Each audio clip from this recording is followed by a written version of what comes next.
Si jamais il galope, elle jouit. Si elle galope, elle jouit. Vous n'avez pas pu passer à côté de cette phrase polémique tant elle a été relayée par les médias ces derniers mois. Et à raison. Jouir à cheval et non pas avec un cheval. Mais quelle idée saugrenue! Est-ce vraiment possible? N'est-ce pas un simple fantasme issu d'esprits lubriques? C'est ce que nous allons essayer de décrypter dans ce TVR aujourd'hui.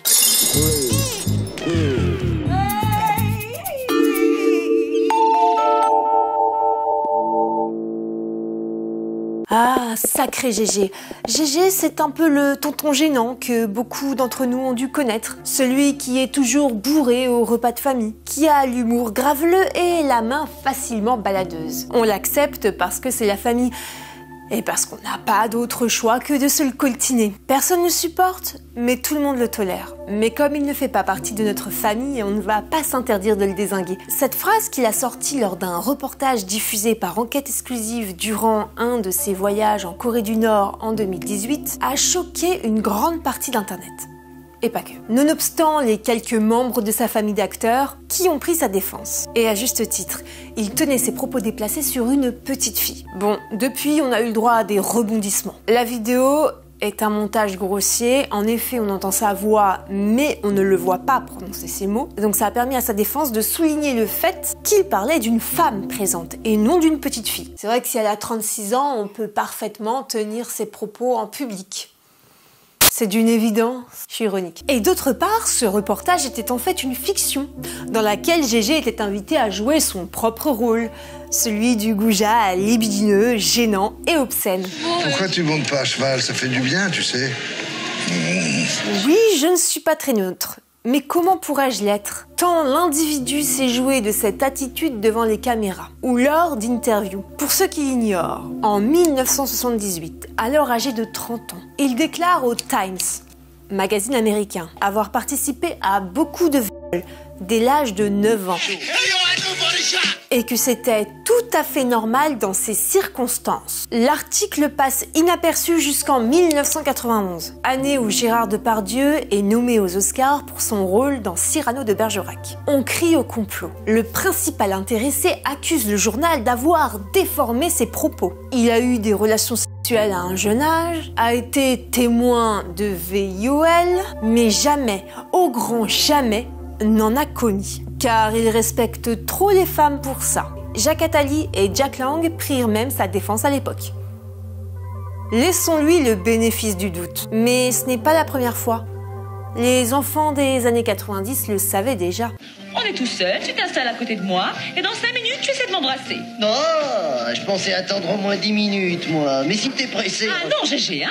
Tu gardes tes distances. Non, mais je plaisantais. Ah, je l'ai pas fait exprès. Bon, mais je te dis que je l'ai pas fait exprès, dis donc. T'es pas très relax, hein? 21 femmes à ce jour se sont plaintes de paroles, de gestes déplacés, d'agressions sexuelles de la part de Gérard Depardieu. 6 plaintes ont été déposées et un procès doit avoir lieu en octobre prochain. C'est le petit résumé de l'affaire en cours. Revenons à ce qui nous intéresse ici, affaire orgasme à cheval.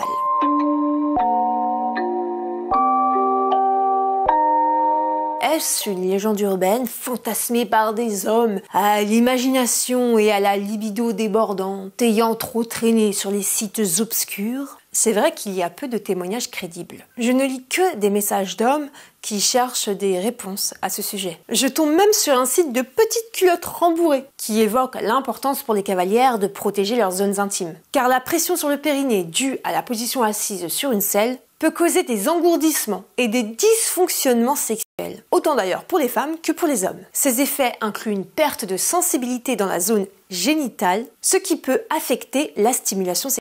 Donc en gros, faire du cheval empêcherait de jouir sur le long terme. On est aux antipodes des déclarations de Gégé. Les femmes adorent faire du cheval. Elles ont le clito qui frotte sur le pommeau de la selle, et là ça... Ah ben vous, c'est des grosses... Ceci dit, ce n'est pas non plus incompatible. Je continue mes recherches et enfin, je tombe sur le témoignage d'une femme qui me semble un peu plus pertinent que ceux que j'ai pu lire précédemment. Il s'agit de celui d'une certaine Adeline, 22 ans, étudiante en arts plastiques. Celle-ci dit « Je ne l'ai pas vu venir. Je m'en tais accru. Mon père a un élevage de chevaux en Camargue. Je ne pourrais pas dire ce qu'il y avait de spécial. L'été, la lumière, la sensation du corps du cheval entre mes jambes. Quand il est parti au galop, j'ai suivi son mouvement, comme d'habitude. Et puis ce jour-là, une sensation de chaleur a envahi mon bassin.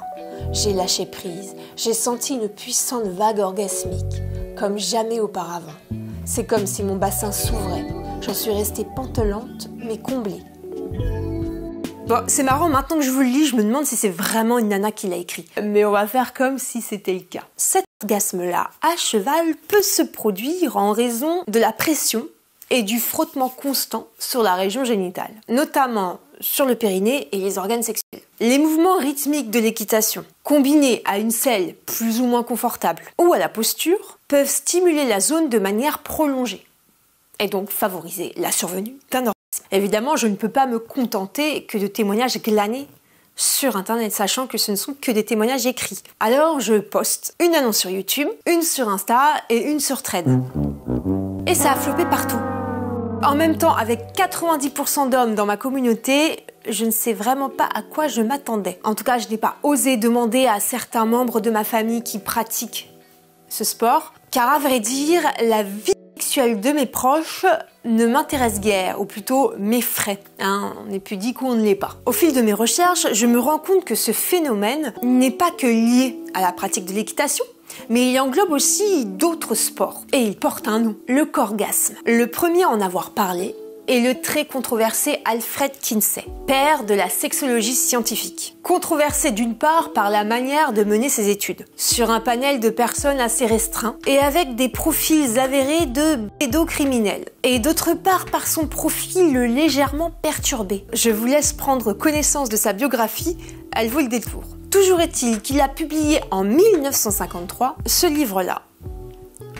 Je ne préfère pas le dire en anglais, ça va être une catastrophe. Dans lequel il affirme que 5% des femmes ont eu un orgasme pendant une activité sportive. Plus récemment, ce phénomène a fait l'objet d'une recherche scientifique en 2012 par des chercheurs de l'Université de l'Indiana aux États-Unis. Et là, tenez-vous bien, sur 530 sondés, 23% ont déclaré avoir déjà eu un orgasme en faisant du sport. Le corgasme, apparemment, n'est pas qu'un simple fantasme. C'est bel et bien véridique. Je l'ai pas précisé, mais corgasme, en fait, c'est un mot anglais qui est la contraction entre corps, qui désigne les muscles de la ceinture abdominale, et orgasme. Mais là, vous allez me demander, mais Camille, quels sont les sports qui peuvent procurer un orgasme? J'y viens. En première position, nous avons les abdominaux, dans 51,4% des cas, suivi par l'haltérophilie dans 26,5% des cas, puis le yoga dans 20% des cas, la course dans 13,2% des cas et la marche randonnée dans 9,6% des cas. Maintenant, vous comprenez pourquoi je tiens tellement à marcher n'importe quand et dans n'importe quelle situation. Non. En fait, le corgasme est un grand mystère pour moi. Jamais ressenti en courant, jamais ressenti à vélo, jamais ressenti en marchant, en randonnant, jamais. Selon la sexologue Debbie Herbenick, qui a écrit un livre sur la question, le corgasme survient lorsque les muscles du bas du ventre, type plancher pelvien, bassin ou muscles abdominaux, sont sollicités lors d'exercices spécifiques. Et en effet, lorsqu'on gaine, naturellement, on vient contracter le périnée. Il est d'ailleurs conseillé de verrouiller le périnée durant des séances de sport qui sollicitent le plancher pelvien, genre musculation ou running. Ça évite les petites fuites. Et quand on verrouille le périnée, on vient serrer ce muscle qui aide à provoquer des orgasmes. Un exercice apparemment ultra efficace pour en avoir un est celui-ci et je m'en vais le tester pour vous tout de suite. Je pars au terrain de street workout pour tester un mouvement en musculation qui apparemment envoie au 7e ciel. Il s'agit de la chaise du capitaine. Idéalement, on l'a fait sur ce type d'équipement, mais on peut aussi l'effectuer sur une simple chaise en levant les jambes à 90 degrés. M'en demandez pas trop. Déjà, je lève les genoux, c'est très bien. J'ai mal aux mains et la douleur m'empêche de me concentrer sur la sensation provoquée par le gainage.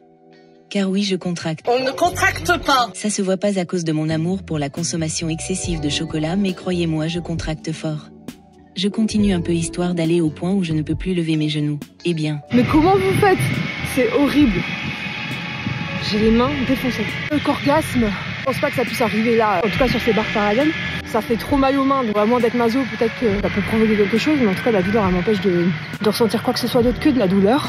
Maintenant, s'il y a des femmes qui ont déjà eu des orgasmes dans le sport, franchement, laissez-moi ce commentaire, il t'avoue, hein. Sur cet essai peu concluant, et en plus, j'ai pas envie de continuer parce que, je vais pas vous mentir, mais ce genre d'exercice, moi, ça me stresse. Ah, pourtant, il faudrait que je m'y mette avec le beat que j'ai. Bon, allez, on est reparti dans la vidéo. Un peu plus tard, j'ai quand même retenté assise sur une chaise à la maison tranquille et là. En effet, la position est beaucoup plus agréable, la sensation du lever de jambes aussi. Effort à poursuivre. Donc pour résumer, le orgasme survient spontanément, sans qu'on ait recherché, simplement par la répétition de mouvements de contraction abdominale. Donc le orgasme partirait du ventre. Ouais.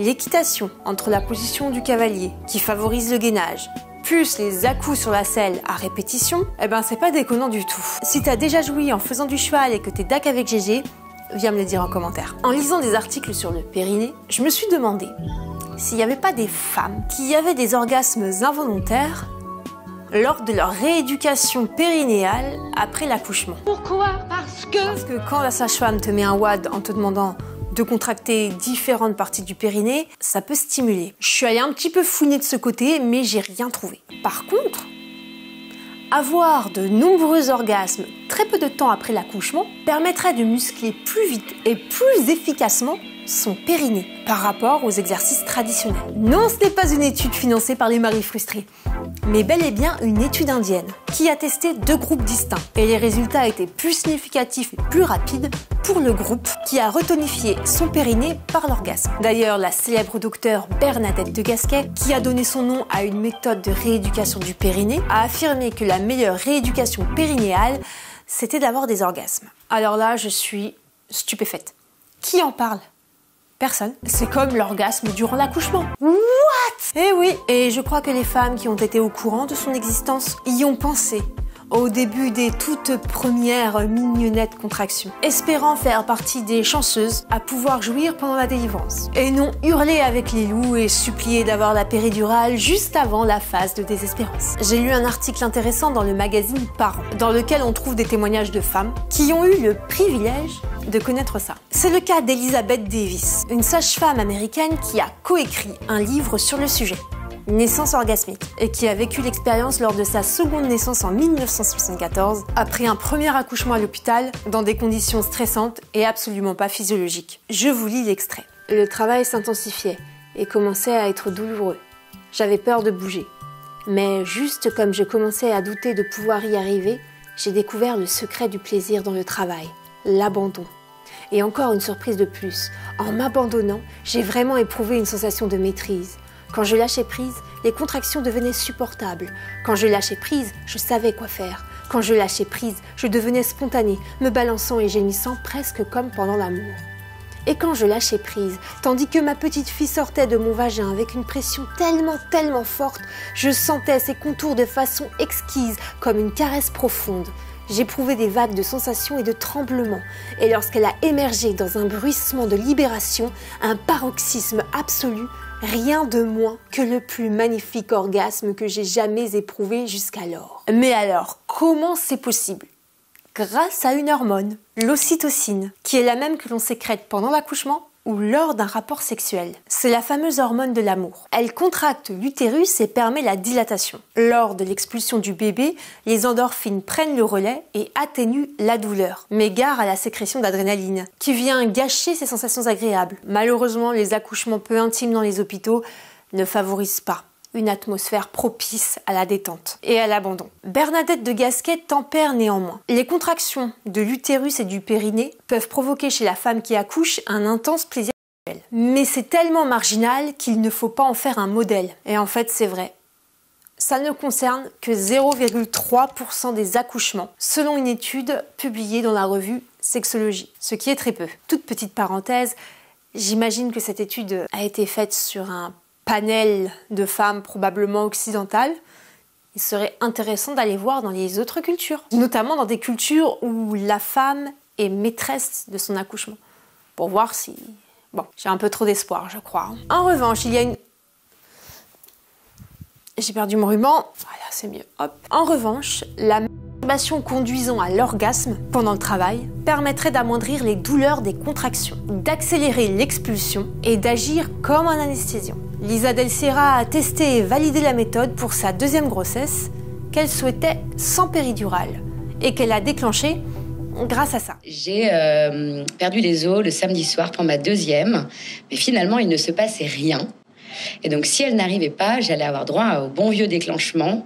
J'ai donc passé 48 heures à me masturber et à enchaîner, mais oui, à enchaîner les orgasmes pour déclencher des contractions. D'accord. Et comme je la voulais sans péri, et ben en salle de travail, j'ai continué à me masturber parce que contre la douleur, c'est quand même génial. Je me suis énormément masturbée à la maternité et j'ai vécu le plus bel accouchement possible parce que j'étais en plein kiff, j'étais pleine de super bons hormones, c'était trop cool. Le corps est incroyable, le corps des femmes est incroyable. Et la survenue des orgasmes dans certaines situations reste encore un mystère pour la science, car la science s'en est sûrement peu intéressée pendant longtemps. Saviez-vous qu'un orgasme pouvait venir spontanément pour une femme sur 3 approchant la quarantaine? Il s'agit de l'orgasme nocturne. Rien d'incroyable pour vous messieurs qui êtes habitués aux fameux rêves mouillés durant l'adolescence. Mais on ne va pas parler de vous car cette vidéo est exclusivement dédiée à l'orgasme féminin. A priori, l'orgasme nocturne découlerait d'un rêve érotique, ce qui est possible mais loin d'être systématique. Il pourrait aussi être favorisé par la position de couchage sur le ventre, car le contact avec le lit induirait une forme de stimulation favorisant l'excitation. Les femmes déclarent ressentir des spasmes très intenses, plus intenses que s'ils étaient provoqués par la masturbation ou lors d'un rapport. Ces orgasmes surviennent a priori durant les phases de sommeil paradoxal. Le corps est dans un état d'hypotonie, incapable de bouger. Aucune stimulation directe n'est possible. Tout se fait donc dans le cerveau. Le cerveau commande ainsi une réaction physique puisque les muscles se contractent et le clitoris se gonfle de sang. Alors s'il y a des orgasmes qui surviennent comme ça sans qu'on y prête attention, c'est-à-dire des orgasmes très physiques, on pourrait jouir par la pensée aussi? En avril 2022, une étude publiée dans la revue